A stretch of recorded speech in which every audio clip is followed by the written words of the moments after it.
आप सभी लोगों का स्वागत है इस लाइव क्लास में। फ्रेंड्स, डेली लाइव क्लास होती है। आप हमारे चैनल को सब्सक्राइब नहीं किया तो कर लीजिए। इससे क्या होगा, आपके पास नोटिफिकेशन आ जाएगा कि किस टाइम पर कब क्लास स्टार्ट होती। कभी क्योंकि लेट हो जाता है। और आज आपकी लाइव क्लास हुई थी आपकी वर्कशॉप एंड कैलकुलेशन की, जिसमें लगभग 4 मिनट की क्लास थी, जिसमें आपको मैम ने पढ़ाया था। तो आप प्लेलिस्ट में जाकर उस क्लास को देख सकते हैं अगर आपने वॉच नहीं किया है। और फर्स्ट क्लास थी हमारे यूट्यूब चैनल में वर्कशॉप कैलकुलेशन एंड साइंस की।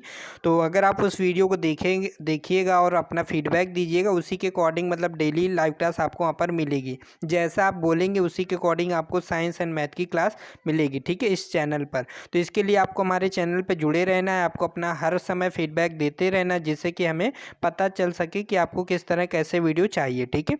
तो कल भी आपको लाइव क्लास होगी, तो आप हमारे साथ जुड़े रहिए। और हम आज जो 10 क्वेश्चन थे, उस क्वेश्चन को 20 क्वेश्चन करके आपको कल कल की क्लास में जो मिलेंगे आपको क्वेश्चन 20 क्वेश्चन रहेंगे, ठीक है। चलिए आज की क्लास में स्टार्ट करते हैं। आज की क्लास में हम थ्योरी क्लास में जो हमारे 5-6 मार्किंग टूल से संबंधित क्वेश्चन को डिस्कस करेंगे, जिसमें टोटल 25 क्वेश्चन है। पिछले वीडियो में हमने 25 भी क्वेश्चन डिस्कस किए थे। अगर आपने वीडियो नहीं देखा तो प्लेलिस्ट में जाकर देख सकते हैं। AITT अप्रेंटिसशिप UPR विनर के नाम से एक हमारी प्लेलिस्ट बनी हुई, वहाँ पर आप जाके सारी क्लास को वॉच करते हैं। बहुत बहुत अच्छे से हमने हर एक क्वेश्चन को क्लियर किया है। चलिए स्टार्ट करते हैं। हमारा फर्स्ट क्वेश्चन आप देख पा रहे होंगे। क्वेश्चन में पूछा जा रहा है आपको आज हम क्वेश्चन बहुत क्योंकि आज के जो क्वेश्चन है पहले से हम काफ़ी कुछ डिटेल में बता चुके हैं, तो उन्हीं से रिलेटेड आज क्वेश्चन आपको देखने को मिलेंगे। इसलिए आप कमर कस लीजिए अपने आंसर को बताने के लिए, क्योंकि आप फास्ट आपको आंसर बताना है। और जो सबसे पहले आंसर बताएगा उसका हम वहाँ पे नाम लिखेंगे। और चीटिंग बिल्कुल नहीं करना है, कोई बुक को ओपन नहीं करना है। फर्स्ट आपको जल्दी से अपना जो भी राइट आंसर है वो आपको बताना है। और जो भी आप आंसर बता देते हैं उसको आप डिलीट मत किया करें, ठीक है। आप डिलीट करने से कोई फ़ायदा नहीं है। ऐसा कोई थोड़ी कुछ कह दे रहा है ना, आपको डिलीट नहीं करना है कमेंट। जो आप बता रहे हैं फर्स्ट टाइम में उसी को बताना है। दूसरी बात है कि एक बार आंसर एक ही बार बताएं। कुछ लोग कल एक भाई थे हमारे महेश भाई, वो एक ही क्वेश्चन को बार बार आंसर उसका बता रहे, तो ऐसा मत करिए प्लीज़। एक मैसेज को एक बार करें, ठीक है। आपके हर मैसेज को रीड किया जाएगा, आपके हर मैसेज का रिप्लाई किया जाए। चलिए फर्स्ट क्वेश्चन है, आप देख पा रहे होंगे, राइट आंसर आपने दे दिया होगा। क्वेश्चन में है कि पाइप के फ्लैंज के लिए पाइप के अंदर लकड़ी की पैकिंग दी जाती है। देखिए यहाँ पे ड्रिलिंग भी करते हैं, मार्किंग भी करते हैं, लेकिन ड्रिलिंग करने से पहले हम क्या करेंगे, मार्किंग करेंगे। तो यहाँ पे हमारा राइट आंसर क्या हो जाएगा, मार्किंग, ठीक है। तो यहाँ पे पाइप के फ्लैंज के लिए पाइप के अंदर लकड़ी की पैकिंग जाती है, तो यहाँ पे दोनों काम के लिए दिया जाता है। लेकिन पहले जो हम काम कौन सा करते हैं, मार्किंग करते हैं, तो यहाँ पे राइट आंसर यहाँ पे हम बी लगा देते हैं, ठीक है। चलिए नेक्स्ट क्वेश्चन देख लेते हैं क्या पूछा गया है। क्वेश्चन नंबर 42 देख रहे होंगे। फर्स्ट जल्दी से आपको आंसर बताना है कमेंट करके। क्वेश्चन आप देख पा रहे होंगे। क्वेश्चन में पूछा गया डिवाइडर का प्रयोग किया जाता है वृत्त की मार्किंग के लिए, चापों की मार्किंग के लिए, किसी रेखा को बराबर भागों में बांटने के लिए, उपरोक्त सभी। तो जल्दी से अपना राइट आंसर दीजिए। और प्लीज़ को जो भी आप राइट आंसर बता रहे हो उसके पहले आपको क्या करना है, क्वेश्चन नंबर लिख देना है, ठीक है। जिससे क्या हो कि आपको सही से हम मालूम कर सके कि आप जो आंसर बता रहे हैं वो सही बता रहे हैं और किस क्वेश्चन का आंसर बता रहे हैं ना, ये हमें सही से पता चल सके। तो हमारा राइट आंसर यहाँ पे क्या हो जाएगा, डी, ठीक है। तो 42 का राइट आंसर जिन लोगों ने डी बताया बहुत अच्छी बात है। तो डिवाइडर से हम मार्किंग भी करते हैं किसी भी सर्किल की, ठीक है। मतलब डिवाइडर से क्या है, हम सर्किल खींचते हैं, चाप लगाते हैं, ठीक है। ये भी चाप की मार्किंग करने के लिए। किसी रेखा को बराबर भागों में बांटने के लिए, तो किसी रेखा को अगर हमें बराबर भागों में बांटना है तो वहाँ पर भी हम डिवाइडर का प्रयोग करते हैं। वो आपको पता होगा ना कि यहाँ से हमने पॉइंट रखा, फिर यहाँ पे ऐसे चाप लगाया, फिर इस पॉइंट पे दूसरे लेग को रखा, फिर यहाँ पे ऐसे, या इसी को कहते हैं बराबर बराबर भागों में बांटना, ठीक है। आप समझ पा रहे हैं ना। फिर इस पॉइंट पे रखा हमने, इसने भागों में बांटे, इसी को बोलते हैं। चलिए नेक्स्ट क्वेश्चन देख लेते हैं। क्वेश्चन नंबर 43 क्या पूछा जा रहा है आपसे, बहुत अच्छा क्वेश्चन है कि प्रिक पंच का प्रयोग किया जाता है डिवाइडर के पॉइंट को स्थान देने के लिए, आर्ड लेग कैलिपर के पॉइंट को स्थान देने के लिए, स्टील के जाबों पर मार्किंग की लाइनों को पक्का करने के लिए और गोल वर्क पीस का केंद्र बिंदु ज्ञात करने के लिए। बताइए फ्रेंड्स क्या होगा। क्वेश्चन नंबर 43 का राइट आंसर बताइए फ्रेंड्स। क्वेश्चन नंबर 43, तो हमारा राइट आंसर क्या हो जाएगा, डिवाइडर के पॉइंट को स्थान देने के लिए। ठीक है, प्रिक पंच देखिए यहाँ से भी क्वेश्चन आता है, और आपको याद होगा सेल का जो एग्जाम हुआ था शायद 2019 में, तो उसमें ये क्वेश्चन आया था कि डिवाइडर के लेग को स्थान देने के लिए किस पंच का प्रयोग किया जाता है, या डिवाइडर के पॉइंट को स्थान देने के लिए किसका प्रयोग करते हैं। तो वहाँ पर किसका प्रयोग करते हैं, प्रिक पंच। ठीक है, याद रहेगा ना, डिवाइडर के पॉइंट को स्थान देने के लिए किस पंच का प्रयोग करते हैं, प्रिक पंच। चलिए जल्दी से हम नेक्स्ट क्वेश्चन पकड़ते हैं। क्या पूछा गया नेक्स्ट क्वेश्चन में हमसे, गत्ता चमड़ा कैनवास सीटों में गोलाकार सुराख करने का माध्यम है। फिर से क्वेश्चन नंबर देख लीजिए, क्वेश्चन नंबर 44 है और पूछा जा रहा है गत्ता चमड़ा कैनवास सीटों में गोलाकार सुराख करने के लिए माध्यम है।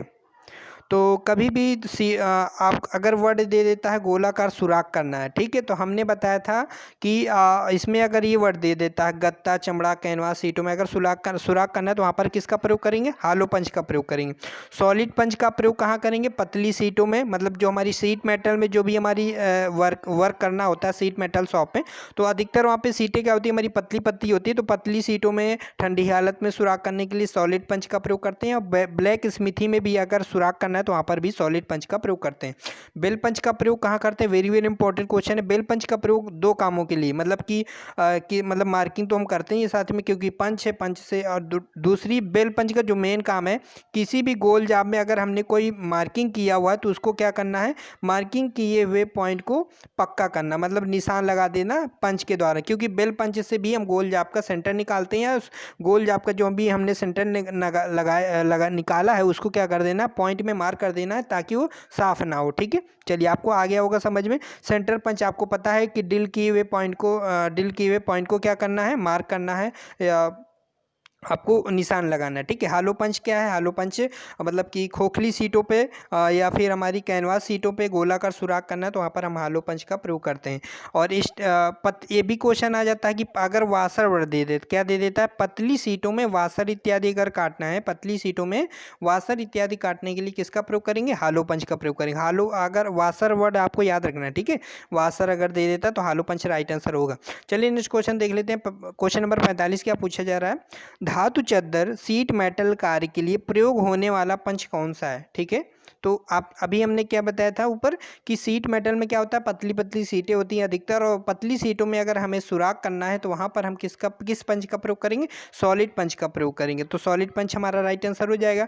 जबकि हालो पंच से हम क्या करते हैं, क्योंकि दोनों सिमिलर है, थोड़ा सा अंतर है, और हालो पंच से क्या करते हैं, पतली सीटों में वाशर काटते हैं, वाशर जैसे हम आप देखते होंगे, तो पतली सीटों में से अगर हमें वाशर बनाना है, वाशर काटना है, तो वहाँ पर हम क्या करेंगे, हालो पंच का प्रयोग करेंगे। ठीक है, ये चीज़ें आपको याद रखना है। बेल पंच का प्रयोग करेंगे, बेल पंच हमारी कैसे घंटी की तरह कोनिकल होता है, और इसमें इस तरह इसका हमारा फिगर होता है, इस तरह कुछ करके होता है, और यहाँ से एक पॉइंट निकला होता है। ठीक है, तो इस पॉइंट के द्वारा हम किसी बेलनाकार जॉब का क्या है, सेंटर निकाल लेते हैं। ठीक है, तो आप ऐसे समझ पा रहे होंगे, जब आप फिगर देखेंगे तो आपको समझ में आ जाएगा, बुक में आप एक बार जरूर फिगर देखिएगा। ठीक है, चलिए, तो राइट आंसर यहाँ पे हमारा क्या हो जाएगा, 44 का, यहाँ पे हमारा 44 का सी हो जाएगा, और हमारा 45 का क्या हो जाएगा, यहाँ पे सी हो जाएगा। चलिए नेक्स्ट क्वेश्चन देख लेते हैं। क्वेश्चन नंबर 46 में क्या पूछा जा रहा है, लौह धातुओं पर मार्किंग की लाइनों को पक्का करने के लिए किस पंच का प्रयोग करेंगे। लौह धातुओं की मार्किंग करना है, तो हमने बताया था अगर नर्म धातु पूछता है तो वहाँ पर नर्म धातु में क्या आता है, हमारे नॉन फेरस मेटल। ठीक है, अगर नॉन फेरस मेटल की मार्किंग करना है तो वहाँ पर हम प्रिक पंच का प्रयोग करते हैं। अगर लौह धातु मतलब कि हार्ड मेटल में अगर हमें पंच मार्किंग करनी तो वहाँ पर हम किसका प्रयोग करेंगे, डॉट पंच का प्रयोग करेंगे। तो यहाँ पे राइट आंसर क्या होगा, लौह धातु पर हमें मार्किंग करना है तो डॉट पंच का प्रयोग करते हैं। ठीक है, नेक्स्ट क्वेश्चन देख लेते हैं क्या पूछा गया है। तो क्वेश्चन नंबर 46 का राइट आंसर क्या हो जाएगा फ्रेंड्स, सी हो जाएगा। चलिए क्वेश्चन नंबर 47 का देख पा रहे होंगे आप, अलौह धातुओं के वर्कपीस पर मार्किंग के स्थायी रूप से देने के लिए किस पंच का प्रयोग करते हैं। देखिए अलौह धातु में हमारे क्या आते हैं, मतलब नॉन फेरस मेटल में हमारे कौन से आते हैं, हमारे एल्यूमिनियम आती है। तो क्या ये सब हमारी क्या है, नर्म धातुएं हैं। तो एल्यूमिनियम पे हमें अगर क्या करना है, मार्किंग करना है, तो वहाँ पर किसका प्रयोग करेंगे, प्रिक पंच का प्रयोग करेंगे, है ना। तो यहाँ पे हमारा राइट आंसर क्या हो जाएगा, बी ऑप्शन हो जाएगा। क्वेश्चन नंबर 48 का राइट आंसर बताना है। बहुत ही पूछे जाने वाला क्वेश्चन है एग्जाम में। असेंबली से डावल पिन व टेपर पिन को बाहर निकालने के लिए किस पंच का प्रयोग करेंगे, है ना। आप क्वेश्चन देख पा रहे होंगे, असेंबली से डावल पिन व टेपर पिन को बाहर निकालने के लिए किस पंच का प्रयोग करेंगे, पिन पंच। ठीक है, पिन पंच से अक्सर ही क्वेश्चन आता है कि डावल पिन और टेपर पिन को बाहर निकालने के लिए किस पिन का प्रयोग करते हैं, तो हम वहाँ पर पिन पंच का प्रयोग करते हैं। अच्छा, पिन पंच की एक खास बात ये होती है, इसका जो पॉइंट होता है, मतलब कि जैसे आप जो नलिंग किया हुआ भाग होता है उस भाग से काफ़ी लंबाई तक हमारा पिन पंच पाया जाता है। ठीक है, याद रहेगा ना। पिन पंच का जो सबसे जो पॉइंट होता है वो सबसे ज़्यादा इसकी लंबाई होती है। जो इसको साइज लेते हैं वो भी हम कहाँ बताएंगे नेक्स्ट वीडियो, मतलब आगे हमारा क्वेश्चन आएगा कि पंच का साइज हम कहाँ से लेते हैं। दूसरा क्वेश्चन यहाँ पे पूछ लिया था पिन पंच। ठीक है, पिन पंच किस साइज में मिलते हैं या किस साइज तक मिलते हैं, तो पिन पंच हमारा नोट कर लीजिएगा 12 mm तक के साइज में मिलते हैं। ठीक है, पिन पंच किस साइज तक मिलते हैं, तो पिन पंच हमारा 12 mm तक के साइज में मिलते हैं। और इसका प्रयोग कहाँ करते हैं, इसका प्रयोग हम डावल पिन तथा टेपर पिन को बाहर निकालने के लिए करते हैं। चलिए, याद हो गया होगा आपको। नेक्स्ट क्वेश्चन देख लेते हैं। क्वेश्चन नंबर 49 का राइट आंसर बताना है। ड्रिलिंग करने से पहले ड्रिल के पॉइंट को स्थान देने के लिए किस पंच का प्रयोग करते हैं, तो ड्रिलिंग करने के लिए पहले ड्रिल के पॉइंट को स्थान देने के लिए किसका प्रयोग करेंगे, अभी हमने बताया था ड्रिलिंग करने से पहले ड्रिल के पॉइंट को स्थान देने के लिए हम क्या करते हैं, वहाँ पर क्या है कि ड्रिल का पॉइंट हम आसानी से वहाँ पे टिका सकें, इसलिए वहाँ पर हम क्या करते हैं, वहाँ पे हम प्रयोग करते हैं सेंटर पंच, जिसका एंगल कितना होता है, 90 डिग्री होता है। नेक्स्ट क्वेश्चन देख लेते हैं। नेक्स्ट क्वेश्चन हमसे क्या पूछा गया, लाइन पक्की करते समय दो निशानों की आपसी दूरी होती है। क्वेश्चन नंबर 50 बहुत अच्छा क्वेश्चन, इसको राइट आंसर आपको बताना है कि लाइन पक्की करते समय दो निशानों की आपसी दूरी कितनी होती है। क्वेश्चन नंबर 50 का राइट आंसर बताइए, फिर हम आंसर आपको बताते हैं। तो लाइनों की पक्की करते समय मतलब इसका मतलब क्या है, जो हम पंचिंग कर रहे हैं, मार्किंग, देखिए हम क्या है, एक हमने लाइन खींच दिया। ठीक है, हमने मान लो कैलिपर के द्वारा हमने क्या कर दिया, लाइनें खींच दिया, मार्किंग कर दिया। ठीक है, फिर हम उसको क्या करना है, हमें मार्किंग करना है। ठीक है, तो अब मार्किंग करने के लिए क्या करते हैं कि यहाँ पर एक पॉइंट लगाएंगे, फिर इसके बाद हम 3 mm की दूरी पर फिर एक और पॉइंट लगाते हैं, फिर 5 mm की दूरी ईस्ट है, मतलब कि लगभग 3 से 5 mm की दूरी पर हम मार्किंग करते हैं। तो मतलब जो हम बीच में हम जो गैप देते हैं उसे वो हमारा कितना गैप होना चाहिए, वो 3 से 5 mm। तो राइट आंसर हमारा ए ऑप्शन हो जाएगा। तो मार्किंग करते समय या लाइन पक्की करते समय दो निशानों की आपसी दूरी हमारी 3 से 5 mm होनी चाहिए। क्वेश्चन नंबर 51 का राइट आंसर बताइएगा। क्वेश्चन नंबर 51, तो एंगल प्लेट का विवरण से लिया जाता है। क्वेश्चन नंबर 51 बताइए। ऑप्शन है आपके पास लंबाई एवं चौड़ाई से, केवल लंबाई से, केवल भार से, साइज नंबर से। क्वेश्चन नंबर 41 का राइट आंसर बताइए फ्रेंड्स, क्या होगा।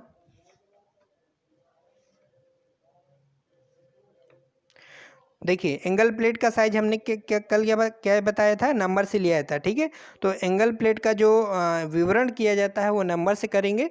ठीक है, तो क्वेश्चन नंबर 51 का हमारा राइट आंसर क्या हो जाएगा, गा नंबर हो जाएगा। और जबकि एंगल प्लेट का हमारा जो साइज लिया जाता है वो लंबाई, चौड़ाई और ऊंचाई से लिया जाता है। ठीक है, लंबाई, चौड़ाई और ऊंचाई से हमारा एंगल प्लेट का साइज लिया जाता है, लेकिन जो विवरण दिया जाता है वो नंबर, मतलब कि जो दर्शाया जाता है वो नंबर से हम दर्शाते हैं एंगल प्लेट के साइज को। चलिए, नेक्स्ट क्वेश्चन देख लेते हैं। नेक्स्ट क्वेश्चन आप देख पा रहे होंगे, ट्रोइंग के लिए टूल प्रयुक्त होता है। क्वेश्चन नंबर 52 का राइट आंसर आपको बताना है। क्वेश्चन नंबर 52 का राइट आंसर बताइए फ्रेंड्स। तो इस क्वेश्चन को थोड़ा सा मैं यहाँ पे डाउट है कि ट्रूइंग के लिए यहाँ पे राइट आंसर स्क्रैपर दे रहा है, लेकिन स्क्रैपर से हमें कुछ यहाँ पे डाउट लग रहा है कि स्क्रैपर यहाँ पे आंसर नहीं होगा, क्योंकि ट्रूइंग आपको पता है कि ट्रूइंग ऑपरेशन में है ना।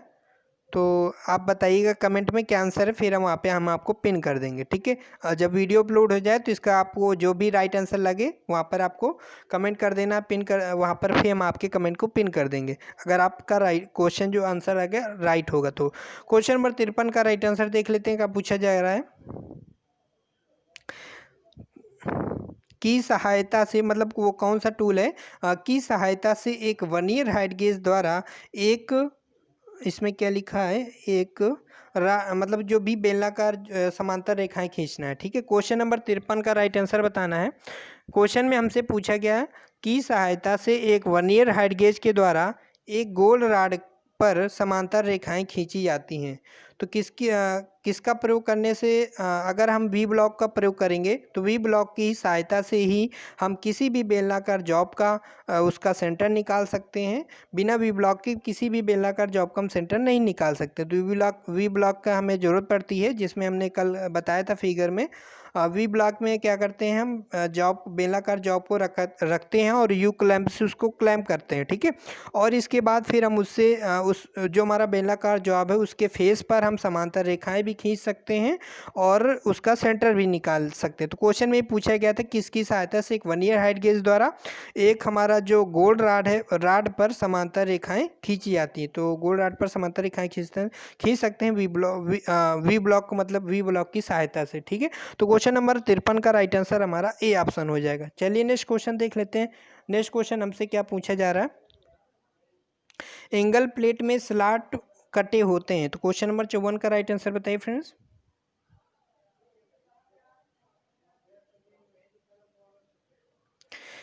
ऑप्शन है आपके पास, जॉब की फिनिशिंग है तो जॉब को सहारा देने है, तो जॉब को हवा लगाने है, तो जॉब को क्लैम करने के लिए। तो हमने भी बताया है कि देखिए दो क्वेश्चन यहाँ से एंगल प्लेट में क्वेश्चन पूछता है। नंबर एक क्वेश्चन पूछता है कि एंगल प्लेट में जो रिब देते हैं वो किस वजह से देते हैं। तो रिब्स इसी वजह से देते हैं ताकि एंगल प्लेट में जो तनाव आता है, डिस्टॉर्शन, तनाव को रोकने के लिए और डिस्टॉर्शन को रोकने, इंग्लिश में बोलते हैं, ठीक है। तो ये वर्ड आपको याद रखना, यही आपको ऑप्शन में मिलता है, डिस्टॉर्शन को रोकने के लिए या विकृति को रोकने के लिए वहाँ पर रिब्स हमारी बनी होती है एंगल प्लेट में, है ना, आपने देखा होगा। तो इस टाइप का वहाँ पर इसको हम बोलते हैं रिब्स, यहाँ पे बनी होती हैं। तो ये हमारी क्या रिब है, जो यहाँ पर हमारा जो फेस होता है उस फेस में हमारे क्या होते हैं, स्लॉट कटा होता है, ठीक है, आर पार स्लॉट कटा होता है बीच में। तो वो किस वजह से कटा होता है, वो हमारा जॉब को क्लेम करने के लिए, मतलब बोल्ट की सहायता से हम जॉब को क्लेम कर सकते हैं।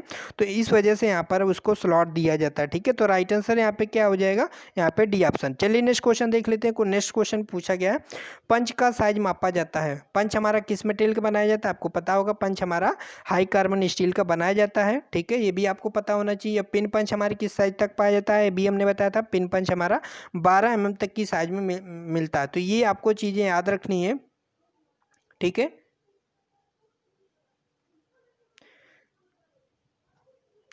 तो आपने राइट आंसर बता दिया हो क्वेश्चन नंबर 55 का राइट आंसर। तो पिन पंच का जो हम साइज लेते हैं उसका व्यास और लंबाई, ठीक है। पंच का जो हमारा डायमीटर होता है, जो हमारा व्यास होता है, उसके व्यास से और जो उसकी लंबाई है, इन दोनों के आधार पे हम पंच का साइज लेते हैं, ठीक है। तो पंच का साइज किससे लेते हैं, व्यास और लंबाई से। एक कल क्वेश्चन हमने आपको नया बताया था, क्या बताया था कि सरफेस गेज का साइज कहाँ से लेते हैं, बताया था ना। तो वो भी आप छोटी छोटी चीज़ें याद रखना है। तो जो सरफेस गेज का साइज हम लेते हैं, पिलर की ऊंचाई से लेते हैं, और इसके हमने दो नाम बताए थे, मार्किंग ब्लॉक, स्क्राइबिंग ब्लॉक, ये हमारे सरफेस गेज के दो नाम होते हैं ना।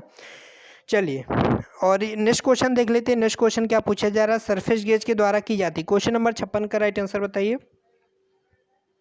तो सरफेस गेज के बारे में भी हमने कुछ क्वेश्चन बताए थे, वो चीज़ों को याद रखना है, ठीक है, कि सरफेस गेज का साइज कहाँ से लेते हैं, पिलर की ऊंचाई से। तो 56 का यहाँ पे राइट आंसर हमारा क्या, सरफेस गेज के द्वारा हम क्या करते हैं, मार्किंग करते हैं।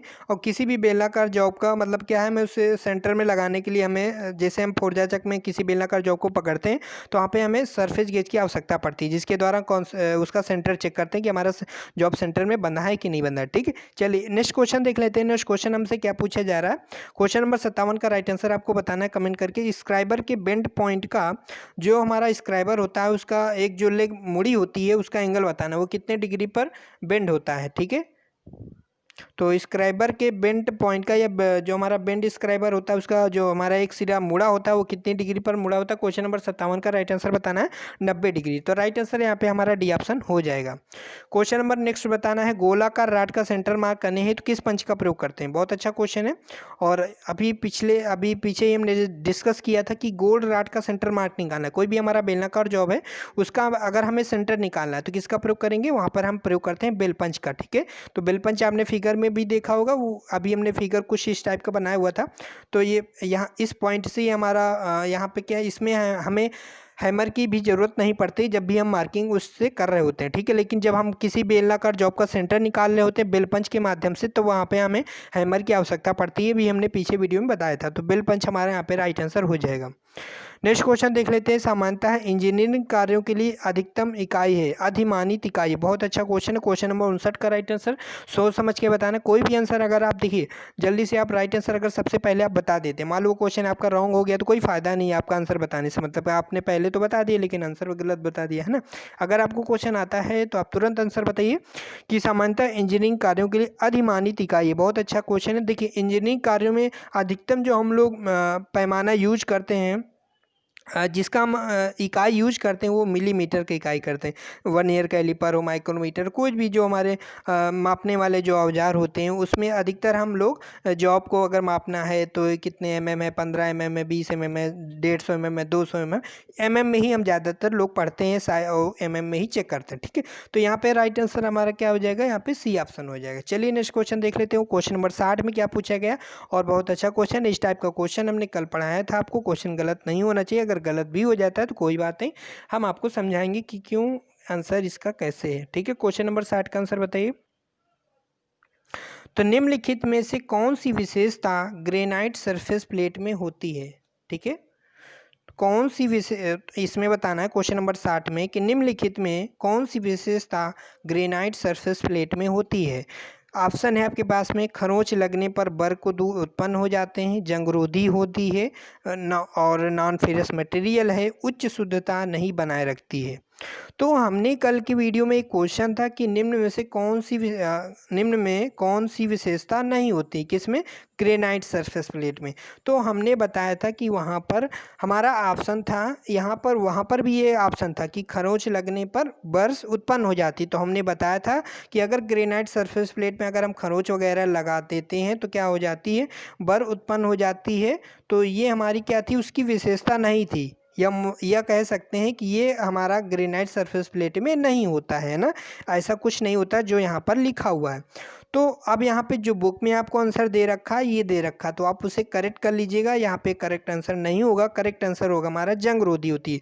तो ग्रेनाइट सरफेस प्लेट की क्या क्या विशेषता होती हैं, ग्रेनाइट सरफेस प्लेट की हमारी देखिए एक विशेषता ये हो गई कि ये हमारी क्या होती है, जंगरोधी होती है, ठीक है, ये चीज़ याद रखना है। दूसरा जो ग्रेनाइट सरफेस प्लेट है ये हमारी जो होती है मतलब कि लौह पदार्थ, इसको हम अगर वर्ड बोल दें, लौह पदार्थ यानी कि मतलब ठोस तथा स्थायी पदार्थ, है ना। तो ये जो हमारी ग्रेनाइट होती है ये काफ़ी भारी होती है, अगर आप कभी इसको देखे होंगे तो काफ़ी मतलब भारी होती है, इस वजह से ये हमारी ये ठोस या स्थायी पदार्थ होती है और यह उच्च परिष्करण बनाए रखती है। तो ये भी हमारे कल ऑप्शन में आपको देखने को मिले थे, तो हम उन ऑप्शन को देख पा रहे इसलिए अब हम आपको बता पा रहे हैं। तो यहाँ पे राइट आंसर क्या हो जाएगा, यहाँ पे जंगरोधी होती है, मतलब इसमें ग्रेनाइट सरफेस प्लेट में क्या होती है, हमारी जंग नहीं लगती है। तो ये हमारी विशेषता होती है, यही अच्छी विशेषता है ग्रेनाइट सरफेस प्लेट की, ठीक है। और बाकी इसमें उच्च परिशुद्धता होती है, यहाँ पे नहीं वर्ड लिखा है, अगर ये नहीं ना होता तो यहाँ पे ये भी हमारा राइट आंसर होता कि उच्च शुद्धता भी हमारी, उच्च परिष्करण हमारी बनाए रखती है ग्रेनाइट सरफेस प्लेट, और जंगरोधी होती है, ये भी हमारे राइट आंसर होते हैं, ठीक है। तो ये चीज़ें आपको याद रखनी है। ये आपको राइट आंसर बुक में दिया है, इसको आप करेक्ट कर लीजिएगा, ठीक है। तो इसका राइट आंसर क्या है, यहाँ पे बी ऑप्शन है, ठीक है। चलिए नेक्स्ट क्वेश्चन देख लेते हैं बिना देरी के। तो क्वेश्चन नंबर 61 का राइट आंसर आपको बताना है कि पैरेलल ब्लॉक कितने ग्रेड में मिलते हैं, A B C 1 2, A B और घा 1 एंड 2। क्वेश्चन नंबर 61 का राइट आंसर आपको बताना है।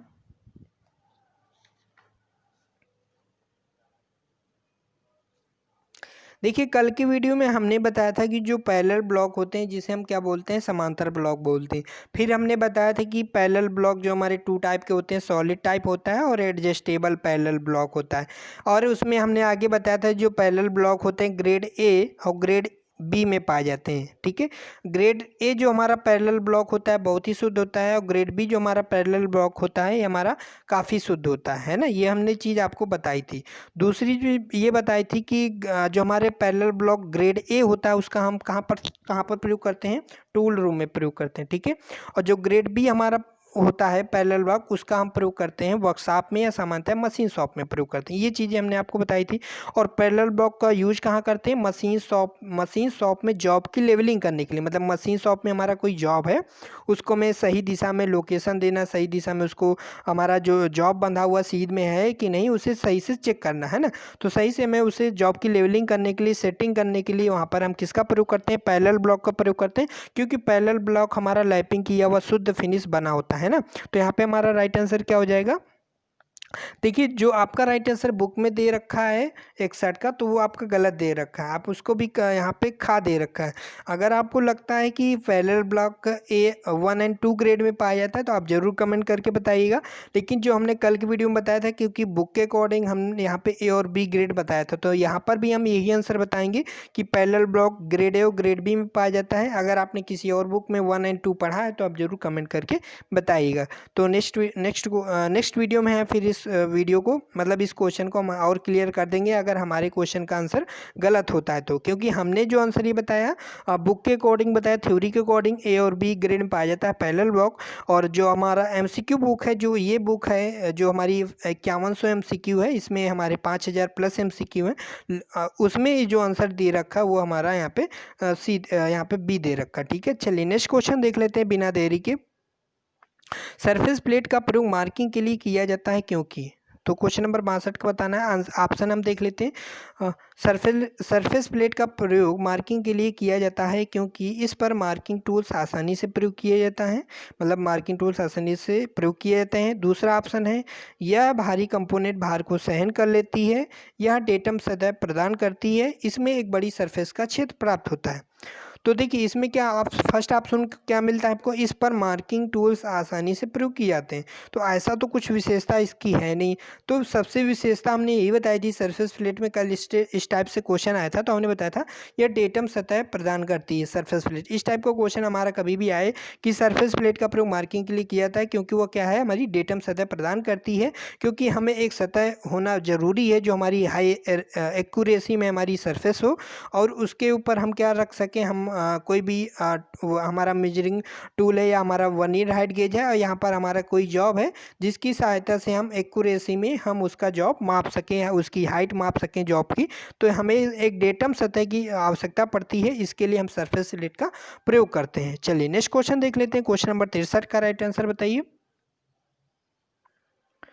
तो क्वेश्चन नंबर 63 में ऑप्शन आपको ऑड पूछा जा रहा है कि ऑड, यहाँ पर 1 सेकेंड फ्रेंड्स, आउटलेग कैलिपर का कौन सा भाग निम्न में से नहीं है? ऑप्शन आपको मिल जाता है leg, spring, pillar, adjusting screw और नट। तो सोच समझ के इस क्वेश्चन का राइट आंसर बताइएगा। तो हम सबसे पहले बता दें आउटलेग कैलिपर क्या होता है। देखिए आउटलेग कैलिपर हमारे आपको पता होगा जेनी कैलिपर को ही आउटलेग कैलिपर कहते हैं और हर्मोफ्रोडाइट कैलिपर कहते हैं। ये दो नाम याद रखना है क्योंकि ये भी एग्जाम में आ जाता है, आपका क्वेश्चन रॉन्ग नहीं होना चाहिए। तो जेनी कैलिपर के दो नाम कौन कौन से? हर्मोफ्रोडाइट कैलिपर और हमारा आउटलेग कैलिपर।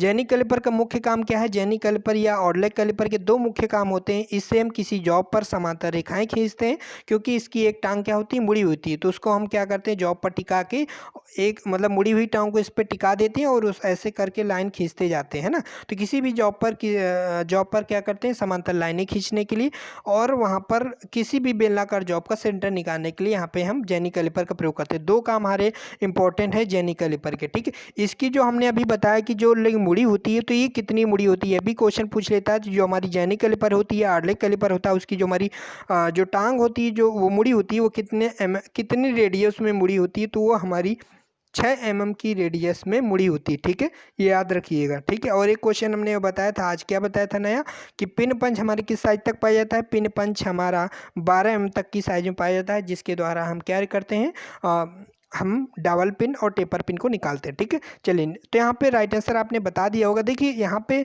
अगर आउटलेग कैलिपर की बात करते हैं या जेनी कैलिपर की बात करते हैं, तो वहाँ पर कहीं भी हमारा स्प्रिंग नहीं होता है। जैसे आपको पता होगा जेनी कैलिपर हमारा 2 टाइप का होता है, एक हमारा सॉलिड टाइप का होता है, एक हमारा एडजस्टेबल टाइप होता है। जो एडजस्टेबल टाइप होता है उसमें केवल एक हमारा स्क्रू लगा होता है। तो यहाँ पर हम स्क्रू तो मान देंगे, हमारा स्क्रू यहाँ पे हमारा जेनी कैलिपर में होता है, लेग होता है, लेकिन स्प्रिंग नहीं होता है जेनी कैलिपर में। या आउटलेट कैलिपर। लेकिन हम यहाँ पे हमारा पिलर तो बिल्कुल होता ही नहीं, क्योंकि देखिए हम यहाँ पे स्प्रिंग क्यों हो सकता है, मतलब अगर हम केवल कैलिपर की बात करते, कैलिपर में हमारा इनसाइड कैलिपर या हमारा जो और आउटसाइड कैलिपर होते हैं, इसमें जो हमारे टाइप आते हैं स्प्रिंग टाइप, यानी स्प्रिंग टाइप अगर हमारा जो कैलिपर आते हैं तो उसमें हमारी स्प्रिंग होती है। तो वहाँ पर इसके अकॉर्डिंग हम यहाँ पे राइट आंसर क्या सेलेक्ट करेंगे, हमारा पिलर जो है इसमें बिल्कुल नहीं होता है, ठीक है। लेकिन हम अगर बिल्कुल एक्यूरेट की अगर आप भी जानते होंगे आउटलेट कैलिपर, अगर आप फिगर भी सर्च करोगे गूगल पे या बुक में तो आपको कहीं भी स्प्रिंग आपको नहीं दिखता है। अगर आपको किसी अदर बुक में दिखता है तो भी हमें आप कमेंट करके बता सकते हैं। तो पिलर यहाँ पे राइट आंसर हो जाएगा, पिलर हमारा इस आउटलेट कैलिपर में नहीं होता है। Question number 63, question number next देख लेते हैं क्या पूछा जाए। क्वेश्चन नंबर 64 आप देख पा रहे होंगे, निम्न में से कौन सा सरफेस गेज का भाग नहीं है। तो अच्छा क्वेश्चन बताना है कि सरफेस गेज का साइज हम कहाँ से लेते हैं। तो सरफेस गेज का हम साइज हम पिलर की ऊंचाई से लेते हैं। तो ये हम बार बार आपको रिपीट कर रहे हैं ताकि आपको ये चीज़ें याद हो जाएं, ठीक है। इस टाइप से क्वेश्चन आपको एग्जाम में मिल सकते हैं। तो बताना है कि कौन सा निम्न से सरफेस गेज का भाग नहीं है। तो ऑप्शन आपके पास है बेस, लेग्स और पिलर और स्विवेबल पेस्ट स्नग। तो क्वेश्चन नंबर 64 का राइट आंसर आपको बताना है। देखिए हमारा इस सरफेस गेज होता है उसमें हमारा एक बेस होता है, पिलर भी होता है, क्योंकि पिलर की ऊंचाई से तो हम सरफेस गेज साइज लेते हैं, और स्नैक भी होता है जिसमें और हमारा जो स्क्राइबर लगा होता है उसके माध्यम से, ठीक है। तो यहाँ पे जो हमारा लेग लेकिन इसमें नहीं होता। तो यहाँ पे राइट आंसर हमारा यहाँ पे क्या हो जाएगा, यहाँ पे बी ऑप्शन हो जाएगा। चलिए ठीक है, आगे होगा समझ में। क्वेश्चन नंबर 65 देख लेते हैं। हमारा ये लास्ट क्वेश्चन है आज की लाइव क्लास में। टोटल क्वेश्चन में 25 यहाँ पे डिस्कस कर लिए हैं, और ये अभी टोटल नंबर ये हमारा 25वां क्वेश्चन है। तो क्वेश्चन नंबर 65 का राइट आंसर बताना, इनमें से कौन सा भाग ट्रेमल का नहीं है, ठीक है। कौन सा भाग ट्रेमल का नहीं है, बहुत अच्छा क्वेश्चन है, समझना है कि बीम या बार या ट्रेमल बार, स्लाइडिंग हेड, स्क्राइबर या पॉइंट या बेस। तो क्वेश्चन नंबर 65 का राइट आंसर बताइए फ्रेंड्स, क्या होगा। तो बहुत अच्छे से हम इसको एक क्वेश्चन बताए थे, और एक क्वेश्चन हम आपसे भी पूछेंगे कि जो हमने ट्रेमल में बताया था, ट्रेमल में एक चीज़ हमने बताई थी कि जो इसका हमारी जो बीम होती है वो किस लंबाई में पाई जाती है, ठीक है। तो वीडियो अपलोड हो जाए तो आप बता दीजिएगा इस क्वेश्चन के आंसर, जो भी लोग बताएंगे राइट आंसर वहाँ पर हम उनके कमेंट को पिन कर देते हैं। लेकिन हमें लगता है आपको बता देना चाहिए जिससे कि आपको ये चीज़ें याद रहें। तो ट्रेमल में जो हमारी बीम होती है, बीम हमारी सिलेंड्रिकल आकार की होती है, लंबी सी, जिसमें हमारे दो हमारे ऐसे ट्रेमल ये हमारे क्या है, इसी के द्वारा हम इसमें पॉइंट होते हैं, इसी के माध्यम से हम लंबी आर्क या लंबी चाप लगा सकते हैं। और आपको पता होगा कि 1800 mm डायमीटर में, मतलब कि हम क्या लगा सकते हैं, सर्किल खींच सकते हैं। तो सबसे अधिक या मतलब किसी भी जॉब पर अगर अधिकतम हमें चॉप खींचना है, बहुत बड़े साइज का चॉप लगाना है, तो वहाँ पर हम किसका प्रयोग करेंगे, ट्रेमल का प्रयोग करते हैं, ठीक है। तो ये क्वेश्चन हमें पीछे बता चुके हैं। तो मेन क्वेश्चन यहाँ पे पूछा गया था कि हमारा कौन सा भाग नहीं है। तो ट्रेमल का कौन सा भाग नहीं है आपको बताना है राइट आंसर। और हम बता रहे थे कि जो इसकी बीम होती है, बीम किस लंबाई में पाई जाती है। तो बीम हमारी 150 mm से 500 mm तक पाई जाती है, ठीक है। 150 mm से 500 mm तक हमारी बीम की लंबाई पाई जाती है, ठीक है। तो हमारा बीम भी होती है, और क्या होता है इसमें हमारा 65 में आपको बताना है राइट आंसर। और स्लाइडिंग हेड भी होता है, ठीक है।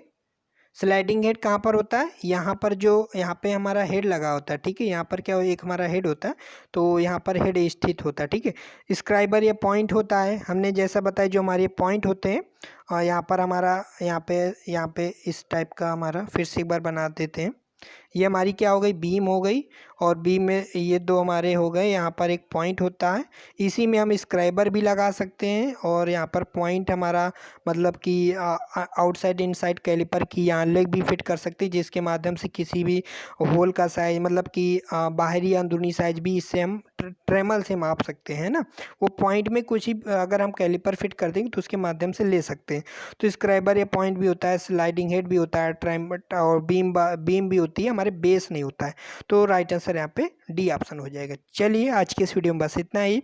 तो आपको कुछ ना कुछ सीखने को मिला होगा। तो अगर वीडियो अच्छा लगा तो हमें कमेंट करके ज़रूर बताइएगा जब वीडियो अपलोड हो जाए पब्लिक कमेंट में, जिससे कि हमें फीडबैक मिलता रहे, आपके लिए क्लास लाते रहें।